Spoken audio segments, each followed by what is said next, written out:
A mother of 8 was shot and killed last week in North Charleston. Our Conley Grayson joins us now. And Conley, you talked with Maya Simmons' grandmother today, and she really misses her, doesn't she?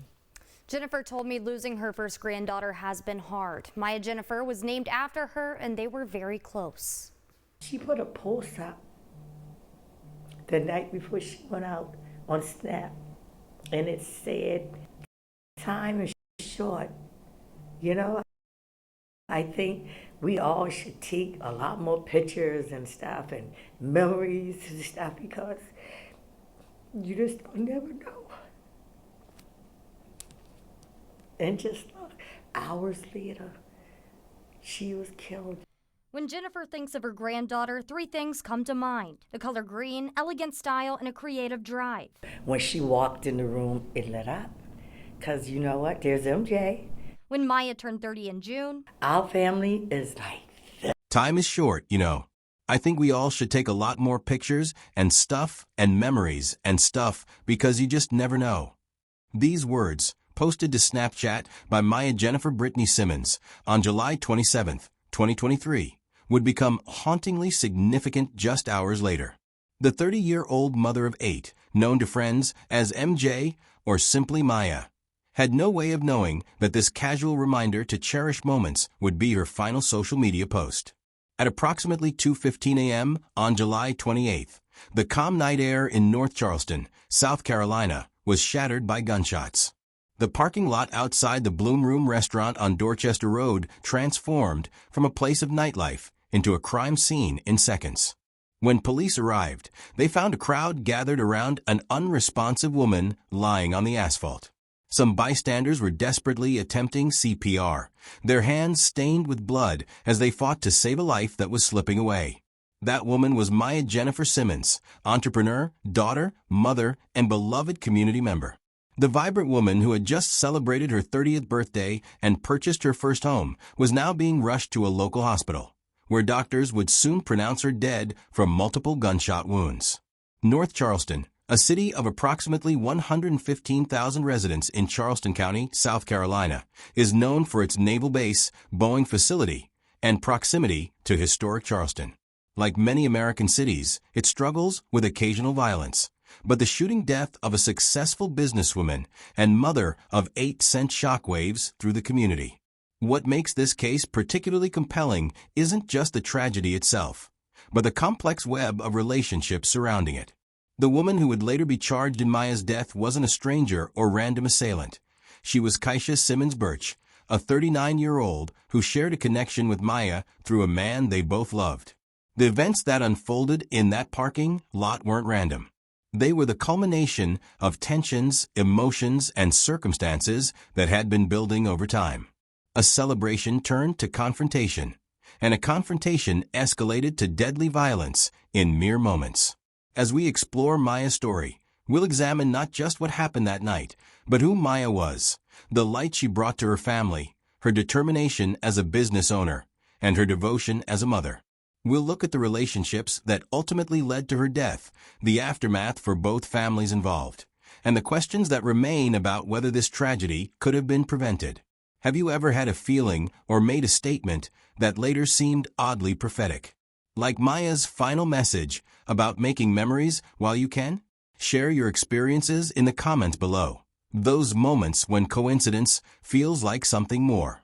This is the story of Maya Jennifer Simmons, a woman whose life was cut short, but whose legacy continues through her children and the memories she encouraged everyone to make while they still could.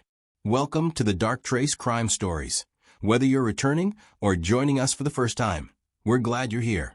If you find value in stories that shine a light on justice and the lives behind the headlines, please consider supporting the channel by subscribing, liking this video, and sharing it with others. Maya Jennifer Simmons wasn't just another statistic in a crime report. She was a force of nature, a woman whose presence transformed rooms and whose absence now leaves an unfillable void in her community and family. Born in the early 1990s in South Carolina, Maya was named after her grandmother, Jennifer Ferguson, with whom she shared an extraordinarily close bond.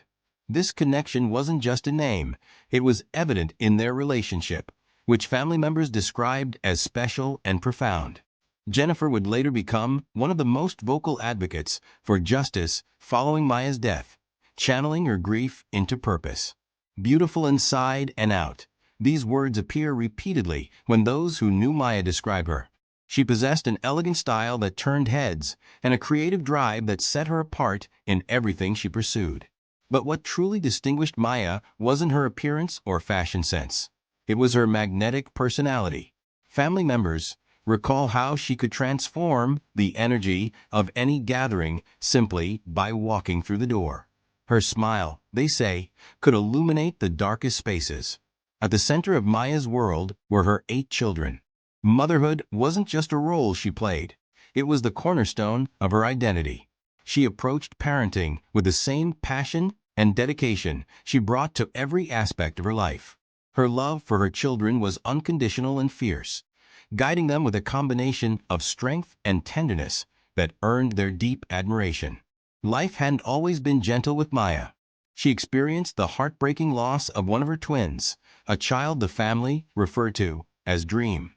In the face of this devastating loss, Maya leaned heavily on her faith, finding solace in her belief that they would one day be reunited. She instilled this same faith in her children, teaching them about God and reassuring them that even death couldn't permanently separate those who love each other.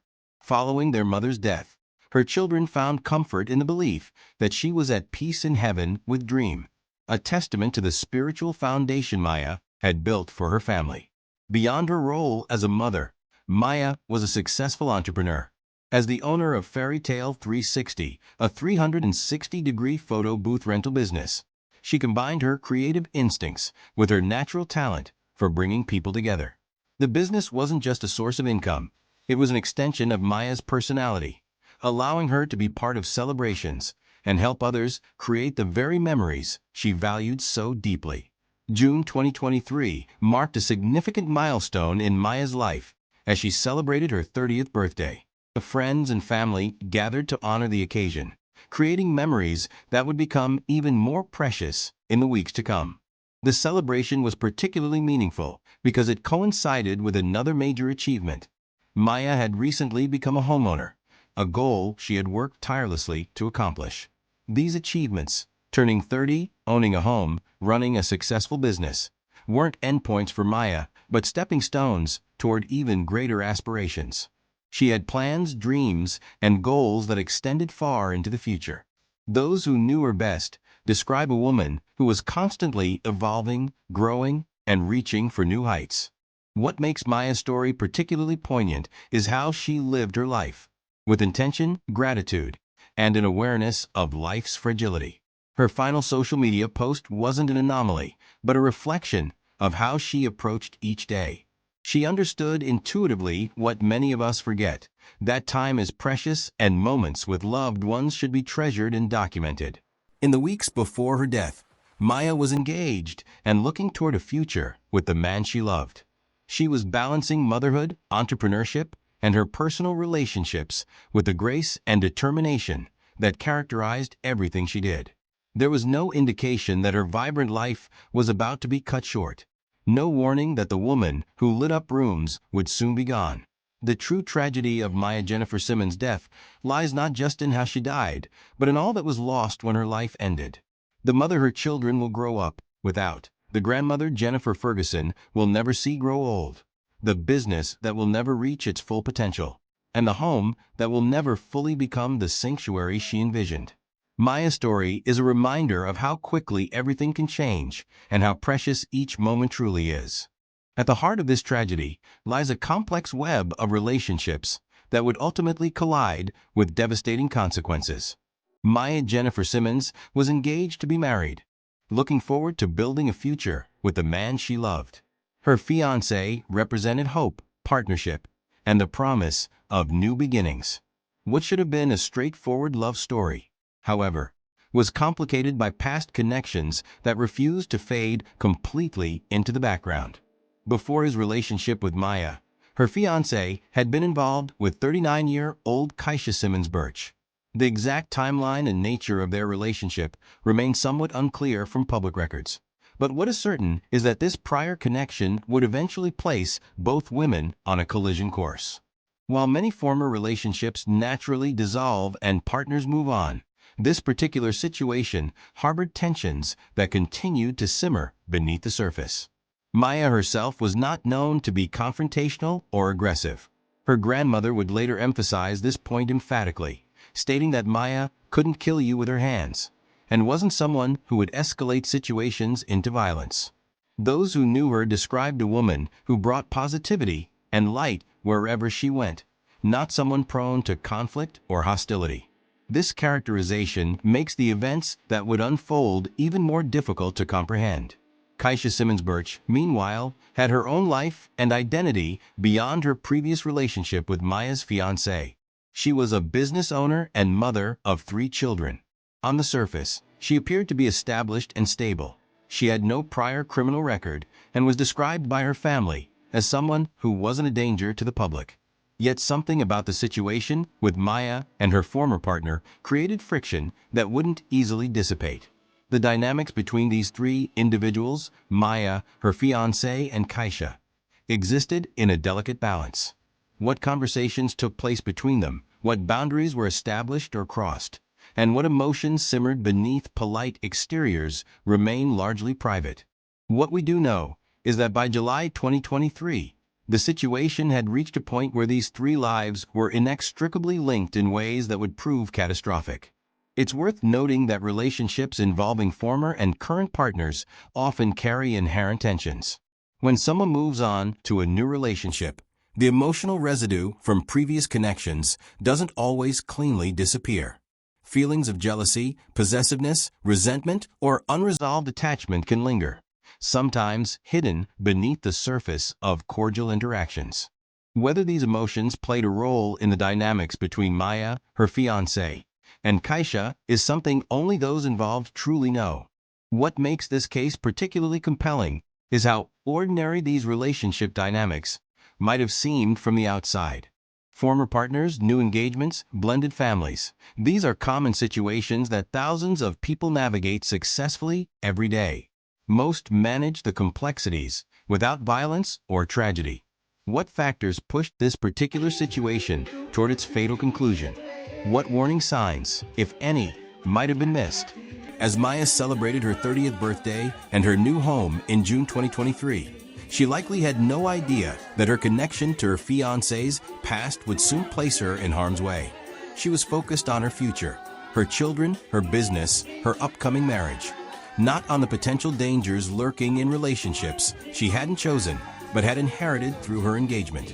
The night of July 27, 2023, would bring these complex dynamics to a head in the parking lot of the Bloom Room restaurant. What began as an evening of celebration with friends and family would end with an encounter between Maya and Kaisha. An encounter that would leave one woman dead and the other facing serious criminal charges. The exact words exchanged, the precise movements, and the emotions that fueled the confrontation may never be fully known to anyone except those who were present. What is clear is that the relationship dynamics that had been building over time would prove fatal, transforming lives forever in a matter of moments. July 27, 2023, began as an ordinary summer day in South Carolina. For Maya Jennifer Simmons, it was an opportunity to spend time with friends and family, to create the very memories she valued so deeply. There was no indication that this particular Thursday would be different from any other, no premonition that it would be her last full day alive. As evening approached, Maya prepared to go out. She chose her outfit with the same care and style that had always distinguished her. Before leaving home, she took a moment to post on Snapchat, a casual yet profound message that would later seem like a haunting foreshadowing. Time is short, you know. I think we all should take a lot more pictures and stuff and memories and stuff because you just never know. Maya's plans for the night were straightforward. Socializing with friends and family, enjoying their company, and making the most of a summer evening. She headed out, likely with no specific concerns weighing on her mind. The exact details of where she went earlier in the evening and who she spent time with before arriving at the Bloom Room haven't been extensively documented in public records. But what is known is that she was in good spirits, enjoying the company of those close to her. As the night progressed, Maya and her group eventually made their way to the Bloom Room, a restaurant located at 6877 Dorchester Road in North Charleston. The establishment was busy that night, filled with people unwinding after work, celebrating special occasions, or simply enjoying a night out. Maya blended into this scene, her magnetic personality likely drawing people to her, as it always had. What Maya couldn't have known was that Keisha Simmons Birch, the former partner of her fiancé, was also at the Bloom Room that night. Whether this was a coincidence, or if either woman knew the other would be there remains unclear from public information. What is certain is that their paths would cross with fatal consequences. The hours ticked by, and as Thursday night transitioned into the early hours of Friday, July 28th, the atmosphere at the Bloom Room began to shift. As often happens at late-night establishments, the energy changed as the night deepened. By approximately 2 a.m., the situation had begun to deteriorate. According to later statements from Keisha's attorney, an altercation developed between Maya and Keisha in the parking lot outside the restaurant. The exact catalyst for this confrontation hasn't been definitively established in public records.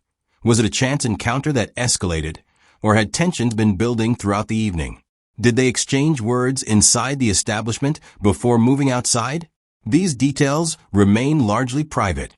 What has been stated is that around 2:15 a.m., Keisha was allegedly attempting to leave the scene in her vehicle when Maya approached her.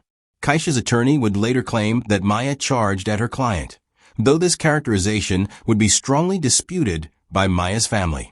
Maya's grandmother would later emphasize that her granddaughter was not an aggressive person, suggesting that whatever happened that night, my granddaughter was baited or aggravated to that point. The confrontation escalated rapidly. In a moment that would forever alter multiple lives, Keisha Simmons Birch fired her weapon. The gunshots echoed through the parking lot, cutting through the ambient noise of the night.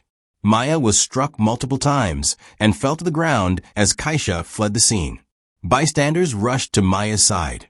Some attempted CPR, desperately trying to save her life, as others called 911. The parking lot quickly transformed into a chaotic scene, people shouting, crying, attempting to help, while others backed away in fear or confusion. Blood stained the asphalt as strangers fought to keep Maya alive until professional help could arrive. At approximately 2:15 a.m., North Charleston police received the call reporting a shooting at the Bloom Room. Officers responded quickly, arriving to find a crowd gathered around Maya's unresponsive body. Emergency medical services took over life-saving measures from the civilians who had been attempting CPR. They worked swiftly to stabilize her enough for transport, loading her into an ambulance bound for a local hospital. Despite the efforts of bystanders, first responders, and hospital staff, Maya Jennifer Simmons' injuries proved fatal. At the hospital, medical professionals were unable to save her life. The vibrant 30-year-old mother of 8, business owner, daughter, granddaughter, and fiancé was pronounced dead in the early hours of July 28, 2023. As dawn broke over North Charleston, the news began to spread. A community was left to grapple with the sudden, violent loss of a beloved member. 8 children had lost their mother. Jennifer Ferguson had lost her granddaughter and namesake. A fiancé had lost his future wife. And somewhere in the same city, Keisha Simmons Birch was grappling with the reality of what had transpired in those fatal moments in the parking lot. What state or country are you watching this from? Let us know in the comments below. Crime touches communities everywhere, and understanding how these tragedies affect different regions helps us connect with each other's experiences. In the hours following the shooting, the North Charleston Police Department launched their investigation into Maya Jennifer Simmons' death.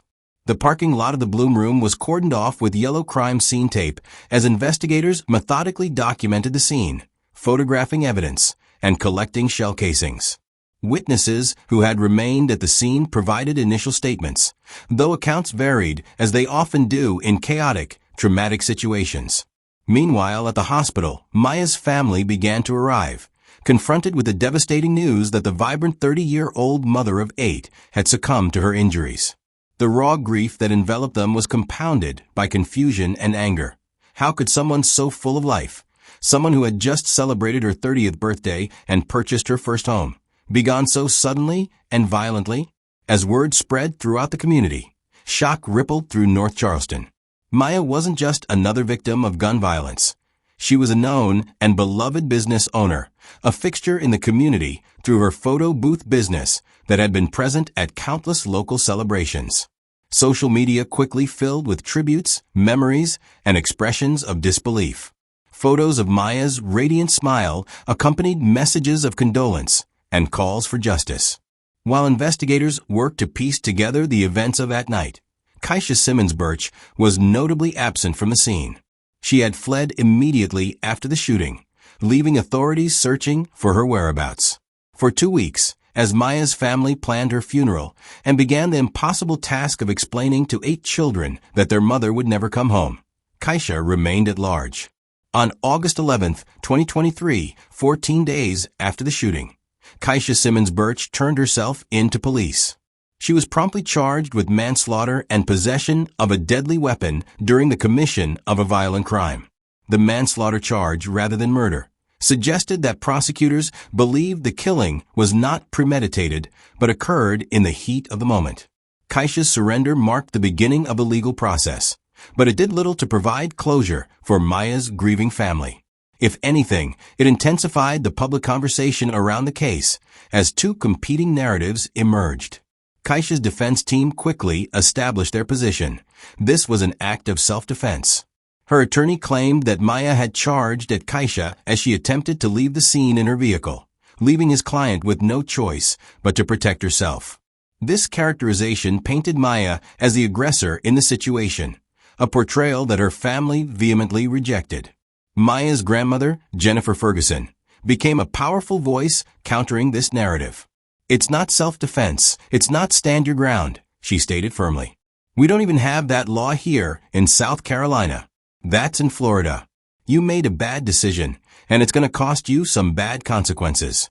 She emphasized repeatedly that her granddaughter was not an aggressive person, suggesting instead that whatever happened that night, my granddaughter was baited or aggravated to that point. The conflicting accounts created a tension that would define the case moving forward. Was this a justified act of self-defense or a criminal overreaction that resulted in a needless death? The answer would depend largely on the specific details of those final moments in the parking lot, details that were contested and unclear. A bond hearing for Keisha further highlighted the division between the 2 families. Keisha's relatives argued that she posed no danger to the public, pointing to her lack of prior criminal record, her status as a business owner, and her role as a mother to 3 children. They described her struggling in jail, not eating or sleeping, and pleaded for her release. Maya's family, still reeling from their loss, asked the judge for no bond and no contact. Their pain was palpable as they faced the woman accused of taking their loved one's life. The judge ultimately decided on a middle ground, placing Keisha under house arrest with a $200,000 surety bond. She was restricted from using social media or contacting anyone in Maya's family, conditions that acknowledged both the seriousness of the charges and Keisha's ties to the community. As the legal process inched forward, the community continued to grapple with the loss. City Councilman Jerome Hayward spoke out about the need for increased police presence and community engagement to address gun violence. He emphasized the importance of having real conversations about what was happening in the community and bringing leaders together to find solutions. For Maya's 8 children, the legal proceedings were secondary to the immediate reality of life without their mother. The woman who had taught them about faith, who had promised they would all be reunited in heaven someday, was gone. The investigation could establish facts, the courts could determine guilt or innocence, but nothing could fill the void left by Maya's absence. A mother who says Birch's story can't be true. Maya Jennifer couldn't kill you with her hands. She didn't have a gun. It's not self-defense. It's not stand your ground. We don't have that law. We don't even have that law here in South Carolina. That's in Florida. We're not in Florida. You made a bad decision, and it's going to cost you some bad consequences. My granddaughter was not an aggressive person, Whatever happened that night, my granddaughter was baited or aggravated to that point. You can't get a person on anywhere that will tell you Maya Jennifer Simmons was an aggressor person. Birch was placed under house arrest. According to Birch's attorney, she has a concealed carry permit, and she knew Simmons' fiance, who was also at the club that night, had a gun. Birch used to date Simmons' fiance. Now, the judge says Birch is not allowed to use social media or contact anyone in Simmons' family. As the case against Kaisha Simmons Birch moved through the legal system, several complex questions emerged that would shape both the prosecution and the community's understanding of what happened that night in July. The manslaughter charge, rather than murder, reflected the prosecution's assessment that while Kaisha's actions resulted in Maya's death, they likely weren't premeditated. This distinction is crucial in criminal law, where intent often determines the severity of charges and potential sentences. South Carolina's self-defense laws became a focal point of discussion. Unlike Florida's Stand Your Ground law, which Jennifer Ferguson specifically referenced in her statements to the media, South Carolina's self-defense doctrine has different requirements. While individuals in South Carolina do have the right to defend themselves when threatened, the response must be proportional to the threat. This raises pivotal questions about the confrontation between Maya and Kaisha. Was Maya truly charging at Kaisha as claimed by the defense?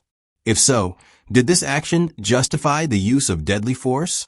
Or was there another way to de-escalate the situation without resorting to gunfire? Legal experts examining the case also raised questions about the venue itself. Property owners generally have a responsibility to provide reasonable security measures to protect patrons from foreseeable harm. The shooting occurred at approximately 2:15 a.m. in the parking lot of the Bloom Room restaurant, a time when establishments serving alcohol often face heightened security concerns. Had there been previous incidents at this location that should have prompted increased security measures? Were there adequate lighting, surveillance cameras, or security personnel present? These questions open the possibility that the property owners might bear some legal responsibility if adequate security was lacking. For families seeking justice in similar cases, premises liability claims can sometimes provide an avenue for compensation when criminal proceedings don't deliver the resolution they seek. Such claims focus not on punishing the perpetrator, but on holding property owners accountable for failing to provide a safe environment. Whether Maya's family would pursue such options remain to be seen, but the questions about venue security lingered in the community discourse. Beyond the courtroom, the impact of Maya's death reverberated throughout North Charleston. The community lost not just a resident, but a business owner who had contributed to countless celebrations through her photo booth company. 8 children lost their mother, creating ripple effects that would be felt for generations. The shooting added to concerns about public safety and gun violence in the area, prompting calls for action from community members and leaders alike. City Councilman Jerome Hayward emerged as a vocal advocate for change in the wake of the tragedy. He spoke publicly about the need for increased police presence and more meaningful community engagement to address the root causes of violence. Hayward emphasized that preventing future tragedies would require more than just law enforcement responses. It would necessitate honest conversations about what was happening in the community and collaborative efforts to find solutions. We need to have real conversations about what's going on in our community, Hayward stated, calling for leaders to come together and address the underlying issues contributing to violence. His response reflected a growing recognition that individual incidents of violence, while tragic in their own right, often point to broader social challenges that require comprehensive approaches. For residents of North Charleston, Maya's death forced a confrontation with uncomfortable realities about safety in public spaces. Parents questioned whether they should allow their young adult children to frequent late-night establishments. Business owners reviewed their security protocols. Community members debated the balance between personal responsibility and systemic solutions to violence. The case also highlighted how quickly interpersonal conflicts can escalate to deadly violence when firearms are present. What might have been a heated argument or even a physical altercation in another context became fatal when a gun was introduced into the situation. This reality prompted discussions about gun safety, conflict resolution, and the heavy responsibility that comes with carrying a weapon. As the legal proceedings continued, the community remained divided in their understanding of what happened that night. Some saw Kaisha as a woman who made a split-second decision to protect herself. Others viewed her as someone who resorted to deadly force when other options were available. These divergent perspectives reflected broader societal divisions about self-defense, gun rights, and accountability, divisions that would not be easily resolved by a single court case. The death of Maya Jennifer Simmons represents more than just a tragic incident. It serves as a powerful case study in how quickly conflicts can escalate to deadly outcomes, and how various interventions might prevent similar tragedies in the future. By examining what happened that night in July 2023, we can extract valuable lessons that may save lives. At its core, this case highlights the critical importance of conflict de-escalation. The confrontation between Maya and Kaisha in the parking lot of the Bloom Room escalated from a verbal exchange to deadly violence in moments. While we cannot know exactly what words were exchanged or what emotions were running high, we do know the outcome. A confrontation that could have ended with both women walking away instead resulted in one death and another facing serious criminal charges. Conflict de-escalation techniques are rarely taught formally, yet they represent essential life skills. These include recognizing when emotions are intensifying, creating physical distance from confrontations, using calm communication, and knowing when to simply walk away. Had either woman employed these techniques that night, the outcome might have been dramatically different. This underscores the value of community programs that teach conflict resolution skills, particularly to young people who are still developing their emotional regulation abilities. The setting of this tragedy, a restaurant parking lot at 2:15 a.m., raises important questions about security in public spaces. Businesses that operate late into the night, particularly those serving alcohol, have a responsibility to implement appropriate security measures. These might include adequate lighting, surveillance cameras, trained security personnel, and clear protocols for handling disputes between patrons. Property owners and managers must assess the foreseeable risks associated with their establishments and take reasonable steps to mitigate those risks. This doesn't mean that every conflict can be prevented, but proper security measures can reduce the likelihood of violence and ensure faster responses when tensions arise. For patrons, being aware of security measures or their absence at venues can inform decisions about personal safety. Community support systems also play a vital role in preventing violence. When individuals are experiencing relationship difficulties, emotional distress, or anger management issues, having access to appropriate resources can make the difference between healthy resolution and tragic outcomes. Community centers, counseling services, and support groups provide outlets for processing difficult emotions and learning constructive coping mechanisms. Local leaders like City Councilman Jerome Hayward recognize this in their response to Maya's death, calling for more comprehensive approaches to violence prevention. True prevention requires addressing not just the immediate circumstances of violence, but the underlying factors that contribute to it. Factors like unresolved conflicts, lack of conflict resolution skills, and insufficient community resources. Another crucial element in preventing similar tragedies is fostering a culture that values human life above pride, momentary anger, or perceived disrespect. In many cases of interpersonal violence, the initial trigger is relatively minor, an insult, a perceived slight, or a disagreement that escalates because neither party is willing to back down. Creating community norms that prioritize peaceful resolution over saving face or standing your ground can help prevent conflicts from reaching the point of no return. For individuals carrying firearms, this case underscores the tremendous responsibility that comes with that choice. A gun transforms what might otherwise be a heated argument or even a physical altercation into a potentially lethal encounter. Those who choose to carry weapons must be prepared to exercise exceptional judgment and restraint, understanding that drawing a weapon fundamentally changes the nature and potential consequences of any confrontation. Education about gun safety and responsibility must go beyond the mechanical aspects of handling firearms to include the ethical and practical dimensions of conflict resolution. Understanding when the use of deadly force is truly necessary and when it represents an excessive response is essential for anyone carrying a weapon. Perhaps the most powerful prevention message comes from Maya herself in her final social media post about cherishing moments with loved ones. This perspective, recognizing the fragility of life and the importance of human connection, stands in stark contrast to the momentary anger or fear that often drives violence.